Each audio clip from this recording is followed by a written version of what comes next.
എനിക്ക് നിൻ്റെ കൂടെ കഴിയാൻ ബുദ്ധിമുട്ടാണ്. എനിക്ക് പോകണം. എങ്ങോട്ടാണെന്നൊന്നും ചോദിച്ചേക്കരുത്. എത്ര നാൾ വേണേൽ നിനക്ക് ഇവിടെ താമസിക്കാം.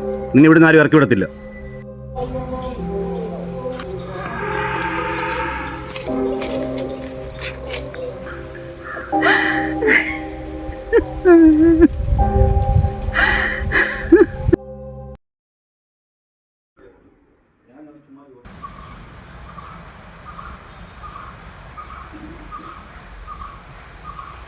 ആരാ?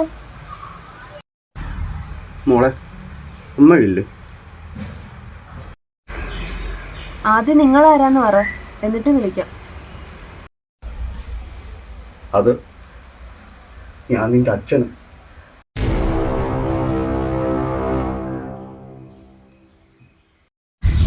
അച്ഛനോ? എന്തു പറ്റി ഇങ്ങനെ തിരിച്ചു വരാൻ? മോൾ അച്ഛനോട് ക്ഷമിക്കണം. അച്ഛനൊരു തെറ്റ് പറ്റിപ്പോയി. അത് അച്ഛന് തിരുത്തണം. ആരുമില്ലാത്ത ഞങ്ങൾ ഉപേക്ഷിച്ച് നിങ്ങൾ വേറെ സ്ത്രീയോട് പോയതല്ലേ? അവരെ ഇറക്കി വിട്ട് കാണും ഈ അവസ്ഥയിലായപ്പം. ഈ അവസ്ഥ നിങ്ങൾ ആര് സ്വീകരിക്കുമെന്നും പറഞ്ഞോണ്ടാ. അച്ഛൻ അബദ്ധം പറ്റി പോയതാ മോളെ. അമ്മ ഒന്ന് വിളിക്കാവോ? ഒന്ന് വിളിക്കും മോളെ. അബദ്ധമോ? കണ്ടോളുമാരോടെ പോയി കിടന്നിട്ട് വന്നാണോ നിങ്ങളുടെ അബദ്ധം? എൻ്റെ അമ്മ എന്നെ എന്തൊരു കഷ്ടപ്പെട്ട് വളർത്തിയെന്നറിയോ നിങ്ങൾക്ക്? അവർക്ക് അബദ്ധം പറ്റിയതാണ് പോലും. മോളെ, നിങ്ങൾ കഷ്ടപ്പെടാതിരിക്കാൻ വേണ്ടിയിട്ടാ ഈ വീടും പറവും നിങ്ങളുടെ പേരിൽ എഴുതി തന്നു. അതിന് അച്ഛനാണ് പോലും. ജനിപ്പിച്ചാ പോരാ, മക്കളെ വളർത്തണം. നിങ്ങളതൊന്നും ചെയ്തിട്ടില്ലല്ലോ. മോളെ, അവരെന്നെ ഇറക്കി വിട്ടു. നിങ്ങളെങ്കിലും സ്വീകരിക്കുന്ന വെച്ചാൽ അച്ഛൻ ഇങ്ങോട്ട് വന്നത്. മോളെ അമ്മയൊന്ന് വിളിക്കൂ. എനിക്ക് രാധയോട് അവസാനമായിട്ടൊന്ന് മാപ്പ് ഓർണം മോളെ. അവളെന്നെ സ്വീകരിക്കും. അവളത്രയ്ക്ക് പാവമാണ്. ഞാൻ തെറ്റ് ചെയ്തത്. ഒന്ന് വിളിക്കാമോ മോളെ? മറ്റുള്ള കുട്ടികളൊക്കെ അവരുടെ അച്ഛൻ സ്കൂളിൽ കൊണ്ടുവിടുകയും ഓരോന്ന് വാങ്ങിച്ചു കൊടുക്കുകയും അച്ഛന്റെ കൈ പിടിച്ച് നടക്കുന്നതൊക്കെ കാണുമ്പോൾ അതൊന്നും ഇല്ലാത്ത എന്റെ ജീവിതത്തോടത്ത് ഞാൻ എന്തുമാത്രം വിഷമിച്ചിട്ടുണ്ടെന്ന് നിങ്ങൾക്ക് അറിയുമോ? ഇനി ഇവിടെ നിൽക്കണമെന്നില്ല, നിങ്ങൾക്ക് പോകാം. നിങ്ങൾ സ്വീകരിക്കുന്നു പറഞ്ഞു ഞാൻ ഇങ്ങോട്ട് വന്നു. കുഴപ്പമില്ല മോളെ. വന്നേക്കാം അയാള് ഇത്ര വർഷം കഴിഞ്ഞിട്ട് ഭാര്യയും മോളെയും കാണാൻ വേണ്ടി. മോളെ, അങ്ങനൊന്നും പറയണ്ടായിരുന്ന. അത് നിന്റെ അച്ഛനല്ലേ? അമ്മേ, എന്ന് വെച്ച് നമ്മൾ ഇത്രയും കാലം എത്ര കഷ്ടപ്പെട്ട് ജീവിച്ചത്? അന്നൊന്നും അയാളെ കണ്ടില്ലല്ലോ. അതൊക്കെ ശരിയാ. നമ്മൾ കൈ ഒഴിയത്തില്ലെന്നുള്ള വിശ്വാസത്തിലായിരിക്കും അദ്ദേഹം ഇവിടെ വന്നത്. അമ്മ, എന്നാലും അന്ന് അദ്ദേഹം പോയെങ്കിലും നമുക്ക് കയറി കിടക്കാൻ ഒരു വീട് തന്നിട്ടാ പോയാ. അത് നമ്മൾ ഓർക്കണം. മോള് പോയി അച്ഛനെ വിളിച്ചോണ്ട് വാ. ശരി അമ്മേ.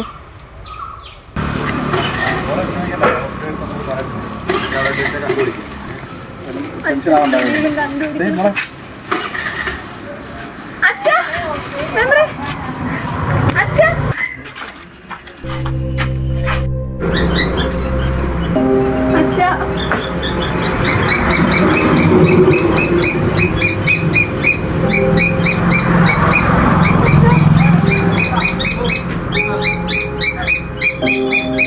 ചേട്ടാ, ഞാനിവിടുത്തെ വാർഡ് മെമ്പറാ. ചേട്ടനെ കൊണ്ടുപോകാൻ നമ്മൾ വന്നത്. വേണ്ട മെമ്പർ, ഇവർക്കൊരു ശല്യമാകാൻ വയ്യ. അച്ഛാ, സോറി അച്ഛാ. ഞാൻ അങ്ങനൊന്നും പറയാൻ പാടില്ലായിരുന്നു. ചേട്ടാ, എന്നാലും ചേട്ടൻ കാണിച്ച വലിയ നെറുകേടായിപ്പോയി. ഭർത്താവ് ഉപേക്ഷിച്ച ഒരു സ്ത്രീ ഈ സമൂഹത്തിൽ എന്തെല്ലാം കഷ്ടപ്പാട് അനുഭവിച്ചായിരിക്കണം ജീവിക്കേണ്ടത്. ഞാനും ഇതുപോലൊരു അമ്മയുടെ മകനായിട്ടാണ് ജനിച്ചത്. എനിക്കറിയാം അതിൻ്റെ കഷ്ടപ്പാട്. അച്ഛാ, സോറി അച്ഛാ. അമ്മയാ ശരിക്കും എന്നെ ഇങ്ങോട്ട് പറഞ്ഞു വിട്ടത്. വാ അച്ഛാ, കഷ്ടമുണ്ട്. അവരെ കഷ്ടപ്പെടുത്തി എനിക്ക് തിരിച്ചടി കിട്ടും. എനിക്കിതൊന്നുമില്ല മോളെ. എനിക്കിതാരുമില്ല. അച്ഛന് ഞാനും അമ്മയുണ്ട് അച്ഛാ. വാ അച്ഛാ, നമുക്ക് വീട്ടിലോട്ട് പോകാം. ചേട്ടാ, ചെല്ലി ചേട്ടാ, ഇനിയെങ്കിലും നല്ലൊരു അച്ഛനായിട്ട് ജീവിക്കും. നമ്മളെ അച്ഛൻ്റെ അച്ഛനെ വിളിച്ചു. വാ അച്ഛാ.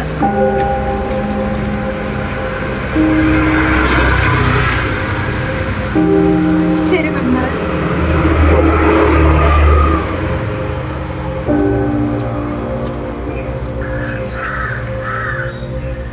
പോയത്.